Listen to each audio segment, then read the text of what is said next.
Another thing I want to reach to you is that during the unbelievable part, I was involved in building another base inside of Dulce, New Mexico, which is Los Alamos Laboratory. It's a biological laboratory. On the southwest part of the Archuleta Mesa, we built an underground facility, a better part of 3 cubic miles hollowed out underground. Then to the southwest of that, we were in the process of the early stages of building. We drilled 4 large tunnel-like holes. Some of them ran 2.5 miles under the surface. Number of the original wells or drilling machines that were used were at the rate of 2 miles a day. It was fairly rapid. The equipment kept coming up broken. So we wanted to go down and we wanted to send somebody down there, a human observer, or human observers in this case, to find out what was going on. Well, to our total surprise, first of all, the government knew all about it. They didn't tell anybody. When I saw Green Beret and Black Beret people encamped inside of our geologist camp, I knew something was up. The gig was up. First of all, I knew all about the alien agenda. I'll explain that in a few minutes. The large alien grays had been encamped there for, as best as believed possible, about 400 or 500 years. It had been one of their internal bases. And we'd drilled holes right on top of it.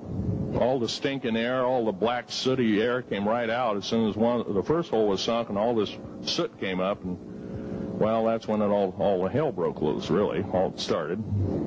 Anyway, after we drilled all 4 holes, it took about 2 days to drill all 4 of them. And when you build an underground base, you drill 4 basic holes, and then you build called stopes or cross-member holes across, and then you use blasting equipment, special blasting equipment by the analyzation of the rock formation, and you literally blast out or tunnel out or deflagrate or melt rock out to build the large rooms that are required for this underground base. Well, in this process, I was lowered down the basket of one of these holes, and about from me to this elderly woman here in the front was sitting a 7-foot-tall alien gray. The stench was worse than the worst garbage can you can imagine. The person the entity was absolutely horrible. I didn't waste any time. I reached for my pistol. At that time, as an engineer, I didn't have time to carry all the folderol of one of these big submachine guns that all the sea spray and the yellow fruit and all the outer perimeter and inner perimeter security people carried. I carried a little Walther PPK pistol with a 9-shot clip. This was in late August of 1979. Now, you got a regular suit of clothes, you got a regular clothes on, plus you're in almost like a spacesuit environment, and you're reaching for a gun.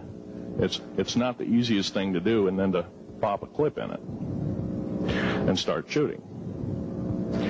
And I killed 2 of them. Yes, they're mortal, and they do die.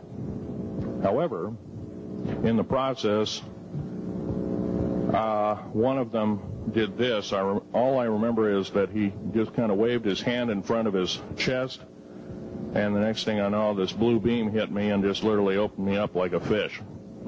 And burnt my fingers right off of me, and it was some form of electrical force because the kind of like being hit by a lightning bolt burned all my toenails off of me, completely crispy crittered my left foot, burnt the shoe right off of me.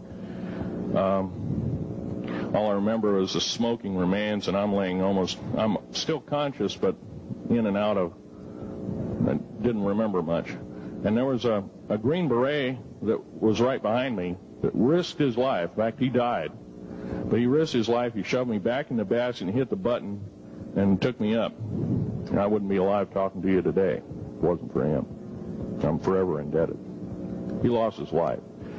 66 Secret Service agents, Green Berets, Black Berets, crack troops lost their lives because the government, our United States government, lied did not tell us anything about the alien threat.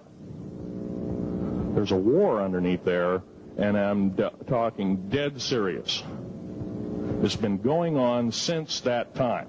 Since late August of 1979, our military, the Russian military, basically the militaries of the world, have been in constant conflict with the outer space alien. The small gray, the large gray, the reptilians, the whole thing. There are 11 distinct races of aliens.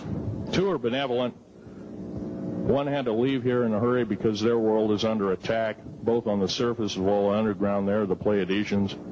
They're familiar, maybe some of you are familiar with that.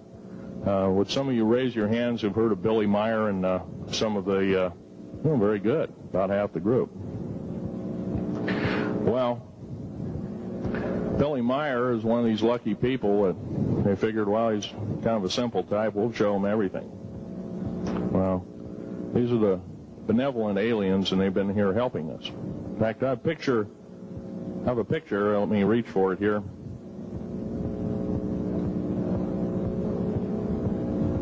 I have a picture of one of the aliens been working for the United States Pentagon for the last 58 years. His name is Val Valiant Thor. He's right here. There's my father in the background.